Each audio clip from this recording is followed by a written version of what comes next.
Good morning, church. Yeah, so happy to have you again. And this Sunday in this new series that we've titled Intimacy with God. Thank you for joining us. Yeah, my name is Damilola. Um, I remember sometime, I think about 3 years ago, myself and Tomiwa, my friend in church, we decided to look for a place to stay together. Um, so we went around, like, search and sacked this old island, looking for a place to stay. And on one of those days of our search, we found ourselves along Igboefon. I think Igboefon, Idado. This side is Igboefon, this side is Idado. So we had called this caretaker agent, and he had told us that, we're going to find this space. It works for us. Exactly what we wanted.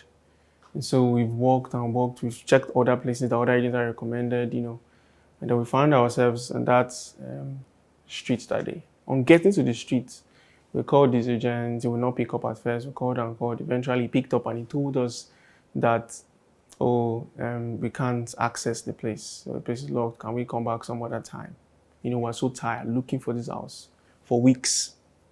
So we just left that street. We walked, and what should we do now? Should we find our agent? How long is it going to take us to find this house?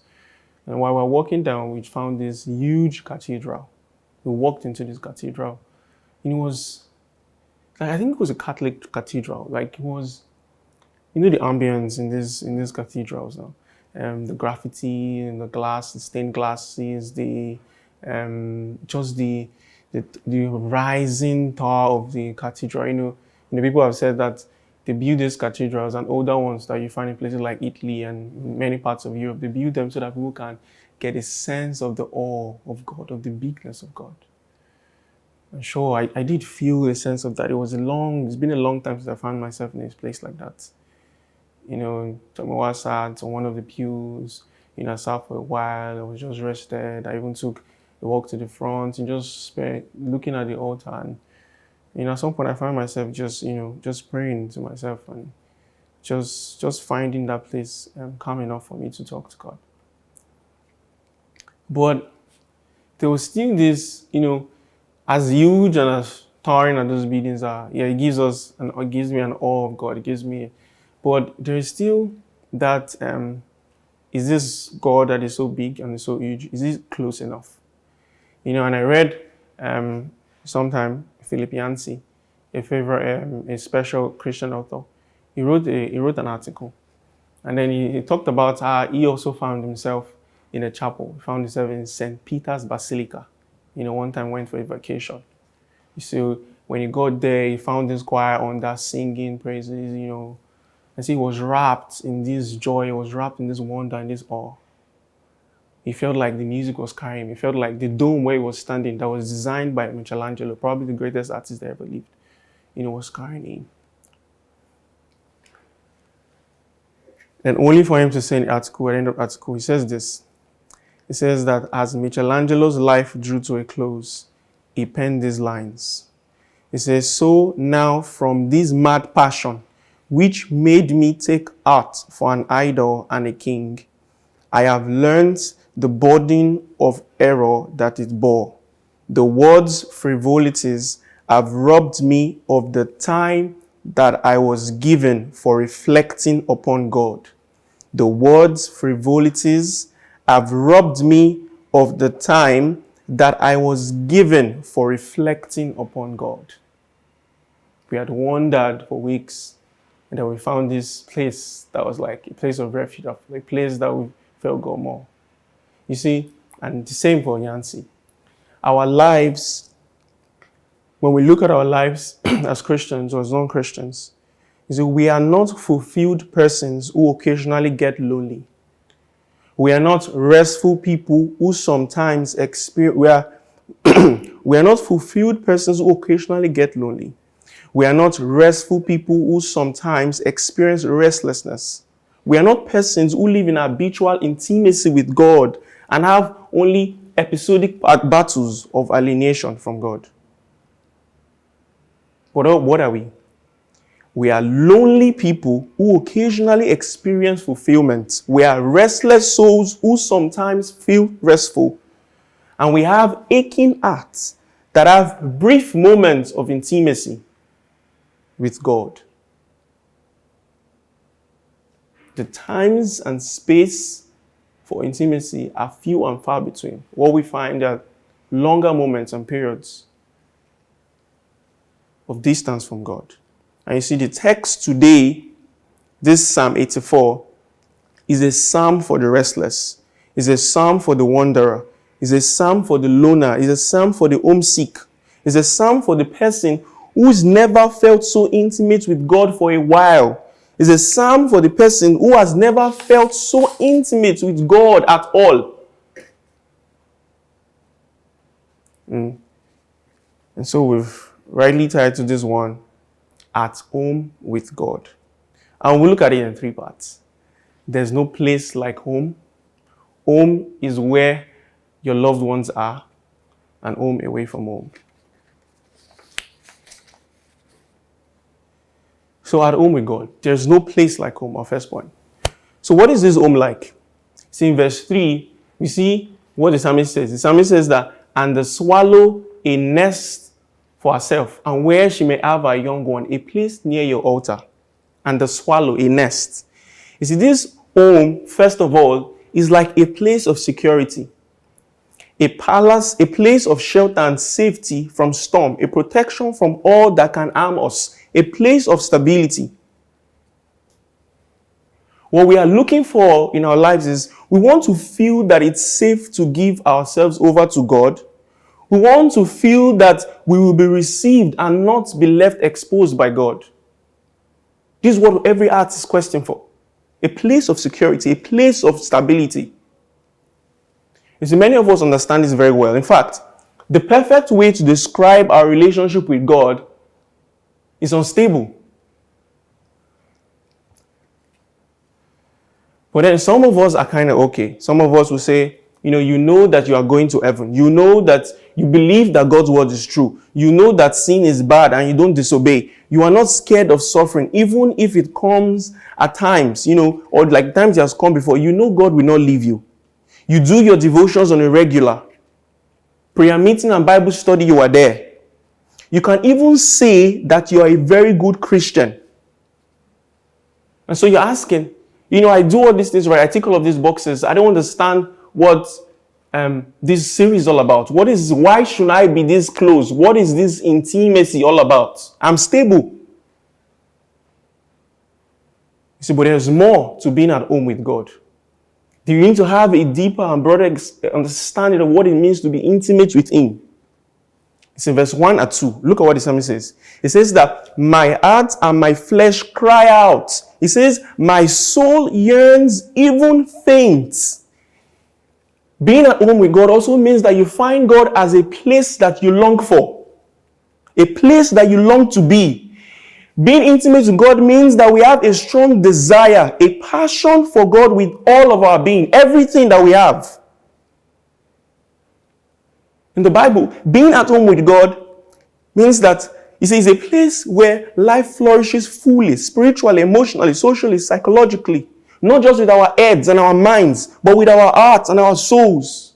Because deep down, every one of us, we want the excitement that comes with seeking out God and discovering that the God that we are seeking has been seeking for us too. We want this spontaneity, we want this surprise.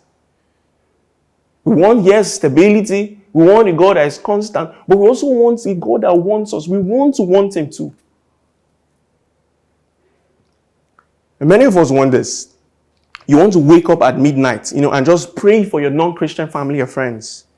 You want to reschedule, you want to cancel your meetings because you want to study the Bible. You want to enjoy doing what God asks you to do.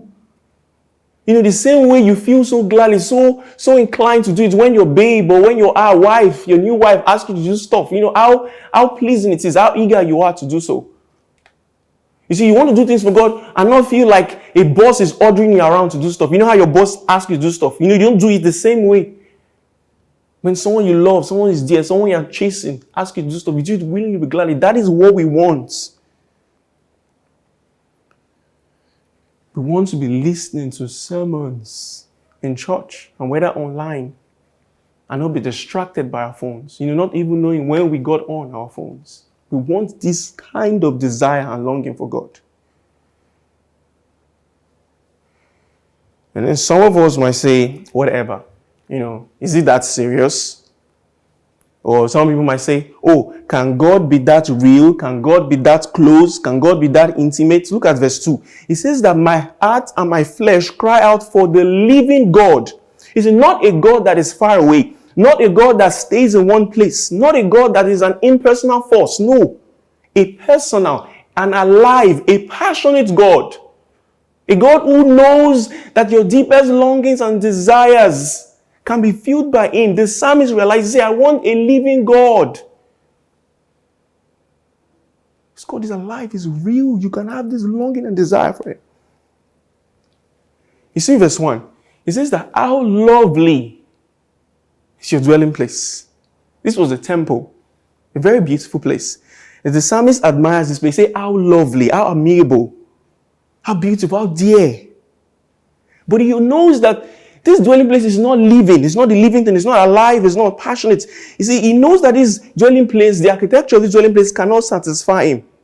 The psalmist knows that this dwelling place is lovely only because God is there. Let's not even try to deceive ourselves.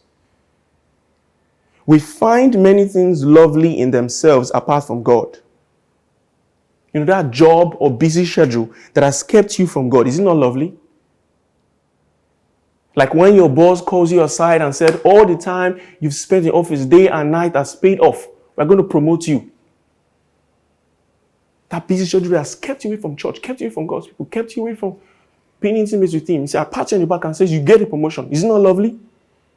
Or when you finally secure that contract that's taking you away from God for so long. And you even make the money, and you give part of it to City Church, or you give part of it to help the poor. Isn't that not lovely? That new Netflix series that you binge watch all night and you find it hard to pray, but you find it hard to pray for even 5 minutes. That series with the brilliant plot and the brilliant actors. Isn't it not lovely? See, if you watch that series and you are able to have good conversations, you build this relationship with your colleagues, is that not lovely? See what John Piper says, the pastor. He says, the greatest enemy of hunger for God is not poison, but apple pie. It is not the banquet of the wicked that dulls our appetite for heaven, but endless nibbling at the table of the world. It is not the X-rated video, but the prime time dribble of triviality we drink in every night. For all the ill that Satan can do when God describes what keeps us from the banquet table of His love, it is a piece of land, a yoke of oxen, and a wife. The greatest adversary of love to God is not His enemies, but His gift. And the most deadly appetites are not for the poison of evil, but for the simple pleasures of earth. For when these replace an appetite for God Himself, the idolatry is scarcely recognizable and almost incurable. This is how we wander off from home with God. Because, see, we are all looking for a relationship with something or with somebody that is stable, yet spontaneous. We're all looking for a relationship with somebody or with something that is secure, but it has to be sweet. We're all looking for a relationship with something or with somebody that is loving, yes. That is dutiful, yes. That is responsible, but it has to be desirable.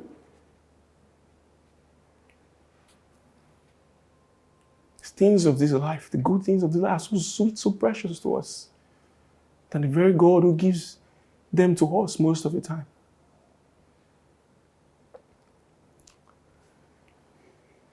And so we spend most of our time, most of our lives away from Him and occasionally dabble into His presence. But listen to me. Some of us have been in relationships with people that we knew were not good for us. As in, we really liked them. We had feelings for them. They were beautiful. They had good jobs. They came from wealthy families. But deep down, you knew that this thing is just a fling. Deep down, you knew that it cannot end in marriage. You knew it was not worth it. You said to yourself, I can't build a home with this guy. No. I can't make a home with this lady. No way. And you ended things. How much more the things that are keeping us from being at home with God? Why so hard? Some of us have continued in those relationships. Some of us even ended up marrying those people. And what did we get? We were abused. We were betrayed. We were cheated on. We were spent. We wasted time. We wasted life. We couldn't have a happy home. You see, all these things that you are infatuated with, all these things that you want to build your life with, will do the same to you or will continue to disappoint you if you do not break things off now. There is a perfect gentleman, a nice, kind, loving, precious, handsome, has everything that you could possibly desire, who has been waiting on you, who has been waiting for you. God is saying, give me a chance. He's proposing, he's saying, let's do life together. Come be home with me. Why so hard, sister? Is it going to happen or not, brother?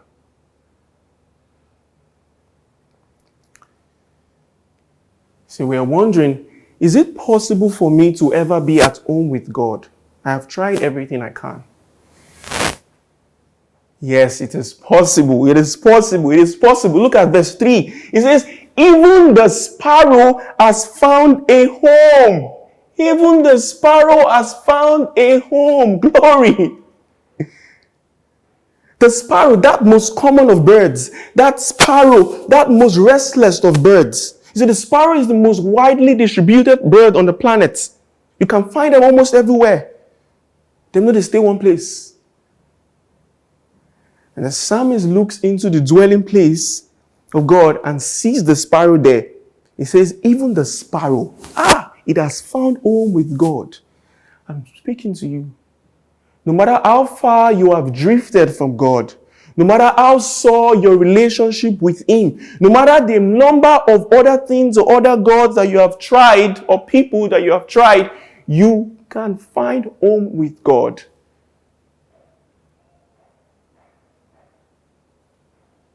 So where is this home? How do you find it? So that brings us to the second point. Home is where your loved ones are. And so you see, for us to have intimacy with God, in our first point, we see that God has to be all that we have. We have to realize that God is all that I have. Stability and security. But that is not enough. You also have to realize that God is all that I want. God has to be all that you want, and God has to be all that you have. All that I want. A place of desire, of completeness, longing. When God means this to us, we are at home with Him. We are on the path to increasing intimacy with Him.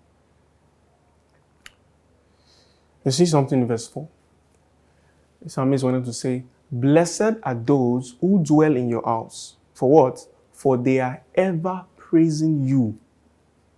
Blessed are those who dwell in your house, for they are ever praising you. See, the psalmist now switches from like my, a personal, to they and those.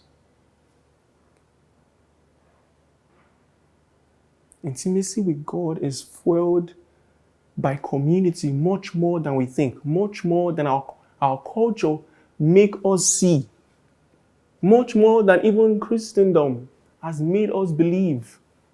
It reminds me of PDD song. PDD song I was listening to the other day. Coming Home, that beautiful chorus by Skylar Grey, PDD character. And he says, and when PD started rapping, he said something like, he said, is your house a home when your loved ones are gone? Is your house a home when your loved ones are gone? You see, those that dwell in your house. In 1 Corinthians 3, verse 16 to 17, we see what Paul says. Paul says that, don't you know that you yourselves are God's temple? You see, because today, We don't have to worship. We don't worship in Israel's temple. God no longer dwells in that place per se.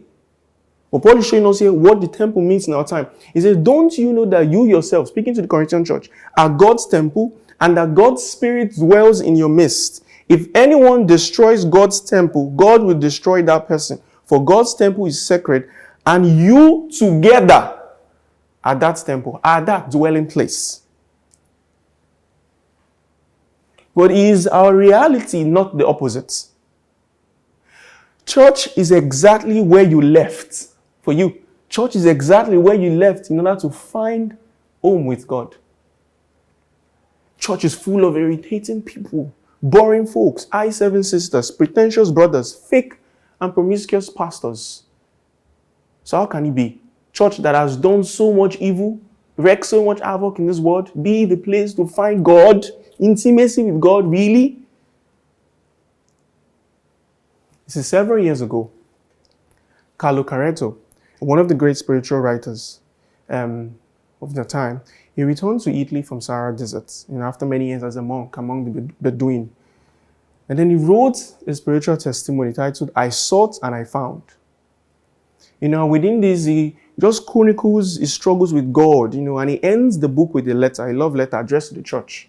And see what he says, a paraphrase of the opening line. See what it says. It says, how much I must criticize you, my church, and yet how much I love you.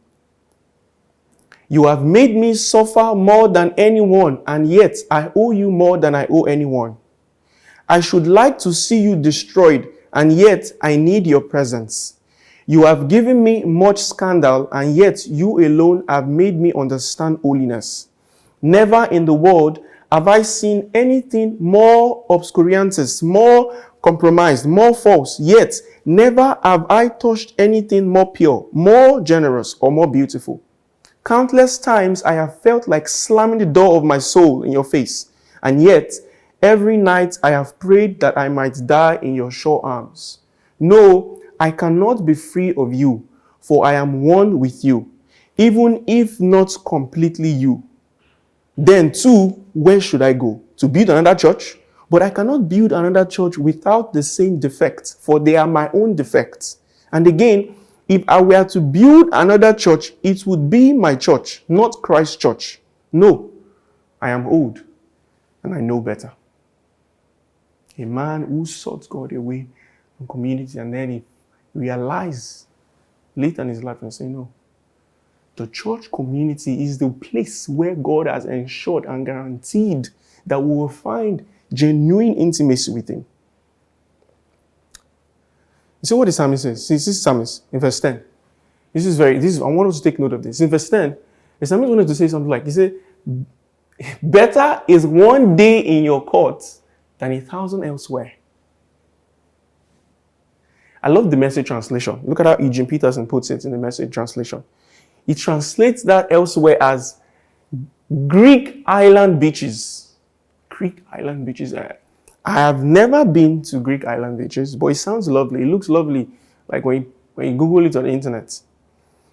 And the one that I can afford is Takwa Bay Beach, Takwa Bay. And me and my wife love spending time, at Takwa Bay. My wife Sarah loves to, let off steam, stress, the beach, and I've come to enjoy it over time. Very lovely place. But then we have a friend, a couple. Saeed and Camille, who have a house on Takwa Bay Beach. And so we're supposed to go to the beach a few weeks ago. And I met her, we're going, are you guys going to be around? He said, no, we're not going. I said, what's up now? He said, they spent like a month in the house, like on the beach house. And like by the third week, like they were just tired. They've not gotten a space. Like they were looking for a space. They want to get another house, like a real apartment. But they spent a month and it was just boring and they were tired of the place. That after 2 weeks, they were done. So I'm done with the place. And look at we were always longing for to go every time. He said, no. It gets to a point where it tires you. It gets to a point where the beauty, the longing, the desire for it fades. You see, what we want is something that will never fade in your eyes. What we want is a closeness with God that lasts. For instance, how many of us are longing for church to resume? Or how many of us are saying, oh, thank God, I don't have to deal with all those people, all those brothers, those dirty nuisance people, blah, blah, let's just stay. As in, this thing pay me, it's good. Everybody can fellowship, everybody's fine in his house. And that is not the attitude that is required of us here if we're going to grow in intimacy. See, this is how it looks like. You see, the psalmist says, better is one day in the courts of your house, speaking to God, than 1,000 elsewhere.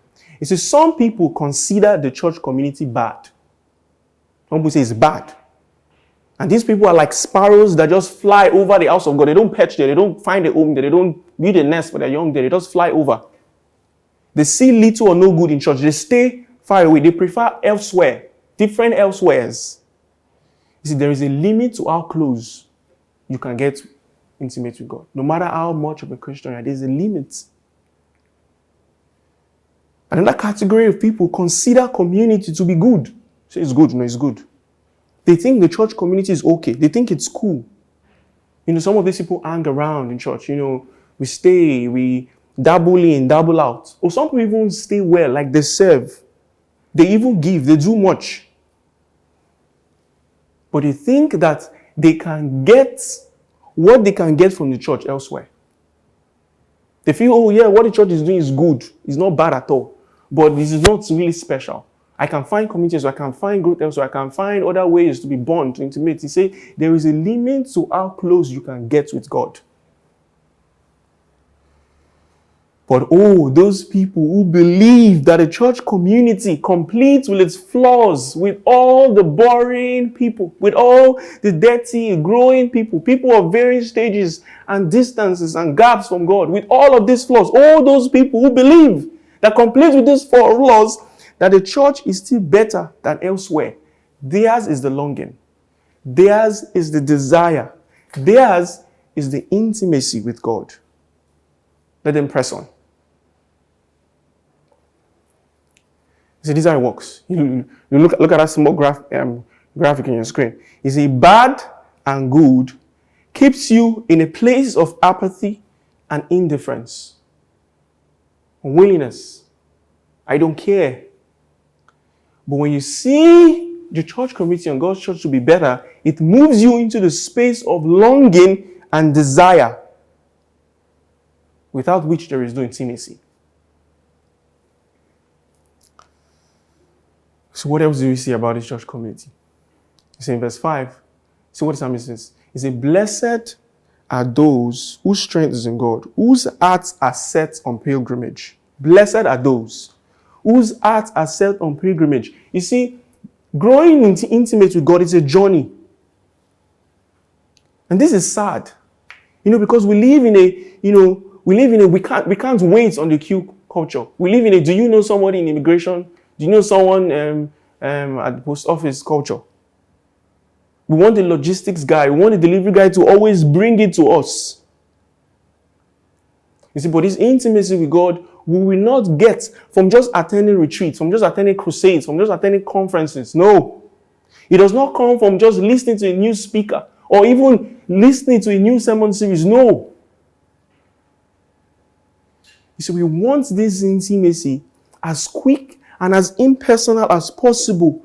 But God is saying there is a limit to how close you can get with me that way. Personal devotion is very good and necessary, but it's only a preparation for corporate worship, which is the real transforming experience.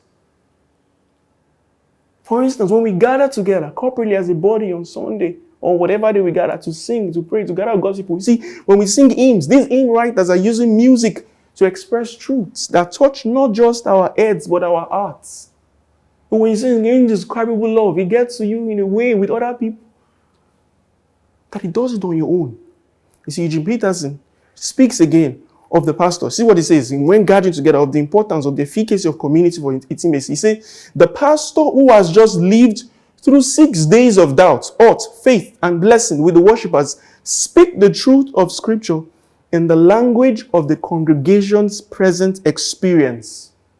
You see, through counseling and through the giftings of this pastor, the pastor is aware of the common pitfalls of Lagosians, for instance, in our church.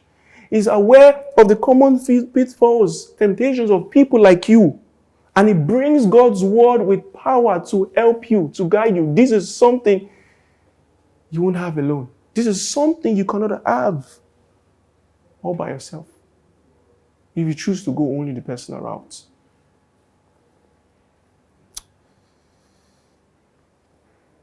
See, this is an analogy that I've always found helpful. I heard it from Pastor Tim Keller in the US. He speaks about C.S. Lewis. I think it's one of his books where he had lost his friend, Jack. There were a group of 4 friends who constantly met together. And Jack had died, leaving him with, Charles and Ronald. And so he said, he felt like, since Jack had now died, he mourned him, he was sad, but he felt like, this means that he will be able to get as much now from Ronald and from Charles as much as possible. But over time, he realized that, there's a certain smile, there's a certain reaction, there's a certain thing that only Jack can bring out of Charles. There's a certain thing that only Jack can bring out of Ronald. And now that Jack is no more, he would never be able to get that part. That part of Charles, that part of Ronald is lost forever. There's certain jokes that only Jack can tell, and he brings out this kind of reaction from it. There's certain things that only Jack sees that will only bring this kind of reaction from them. They've lost Jack and they've lost that forever. And he says that, you see, if that can happen with a finite human being, how much more with the infinite God? The more diverse, the broader, the bigger the community of people that we worship with, the clearer the picture of God we get, the more accurate the knowledge of God we have. And the more we know God, the more we know these distinct parts that our brother, that our pastor, that our sister, that our GC leader, that our usher can only bring out from God in worship, in studying, in praying, in meeting together. The closer we grow with God.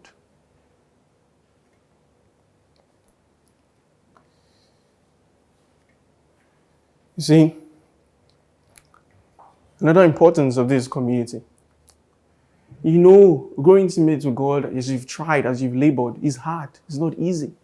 You've tried over and over again. There are days when you have these long droughts. You just go down. You can't get yourself to read the Bible. You can't get yourself to believe in God. You've lost something. You've lost somebody. Things are just bad.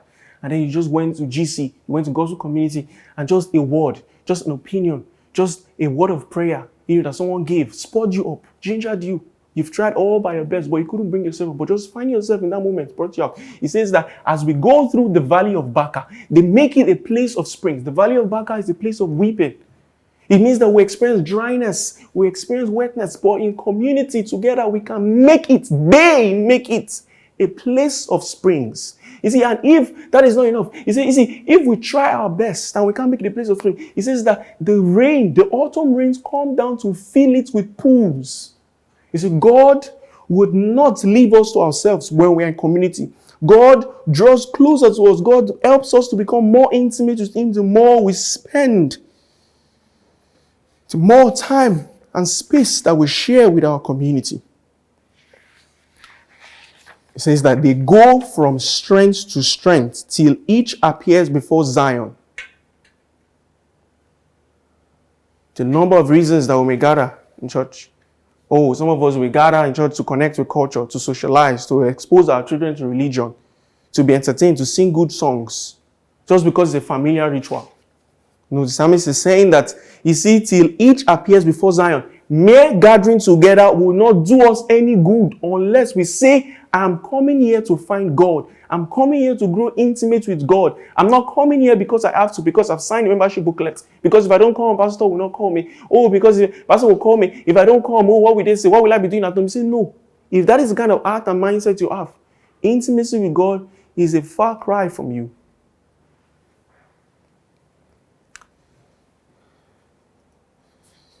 You see, there are times when you're in a relationship with a person and you're so in love with them, you're so infatuated with their goodness, with everything about them, and you just think like you're the best thing that happened since your father rise, since Agege bread, and you just feel like people tell you that guy is stingy. You say no, you don't know. He just likes saving. He's frugal.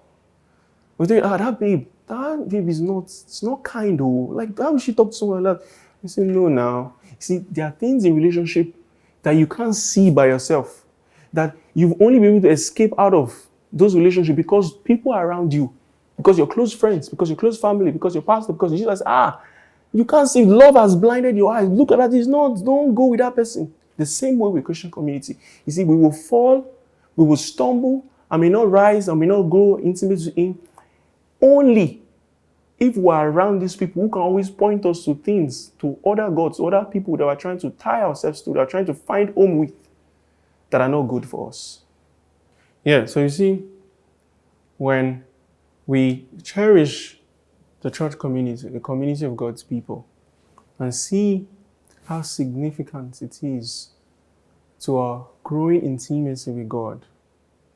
As the psalmist says, he says, we go from strength to strength. We go from strength to strength. They go from strength to strength till each appear before Zion.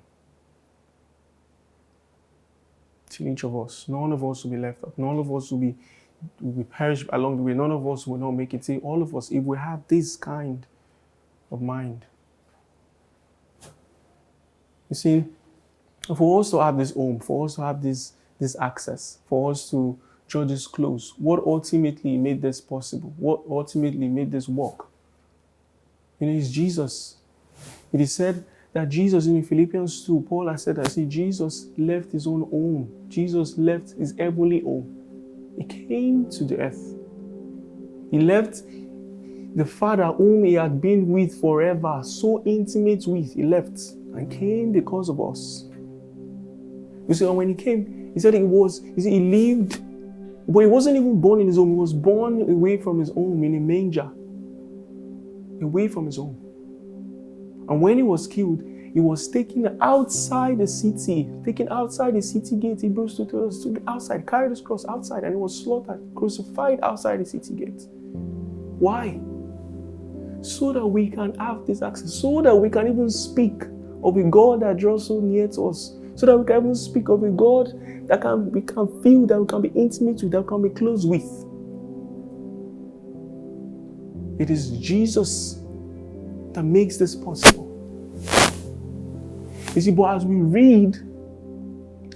reading in our gospel community, where we'll be meeting, where we'll be bonding, this week, some of us have read, some of us have been coming. We started reading a book called Eternity Changes Everything. What's the book about? And in chapter 4, we started talking about, the future.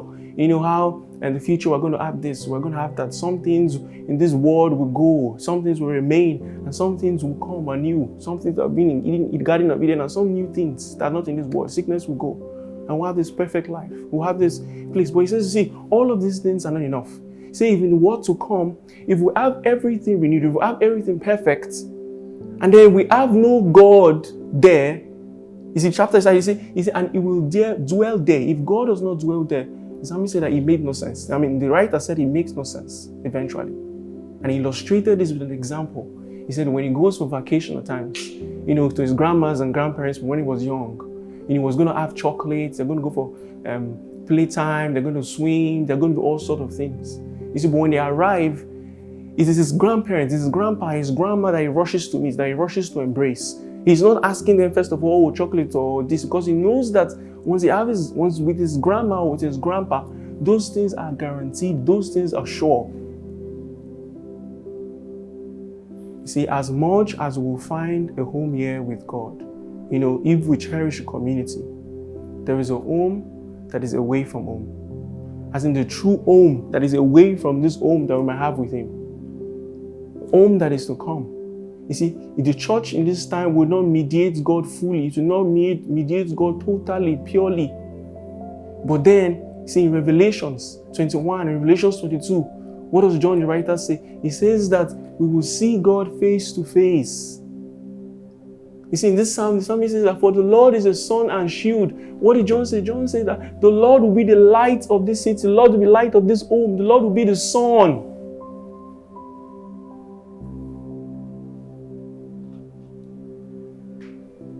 Will have undying, indescribable intimacy with him.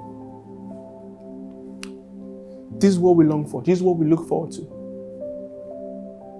For those who do not access Him, who do not go through Christ Jesus, what do they have? They have total separation.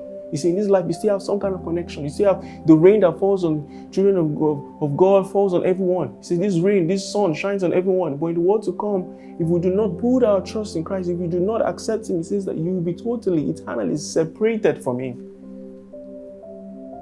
And so I'm urging us all, no matter how close you are to God, no matter how far you are from Him, now is the hour for you to cry out like the psalmist. Cry out for the living God. Hear my prayer, God Almighty. Listen to me, God of Jacob. Wrestle like Jacob wrestled with Him and say, I cannot remain where I am. Oh, this personality is not enough for me. I want to be so intimate with you. This distance, I will not be satisfied with. Cry out like Jacob.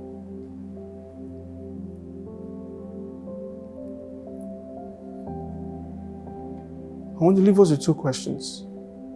This is how you constantly check how intimate you are with Him. When you think of God, you see, what comes into your mind when you think of God? That will be the most important thing about you. That is the most important thing about you. And when you think of God's community, you see, what comes into your mind? That is also the next important thing about you.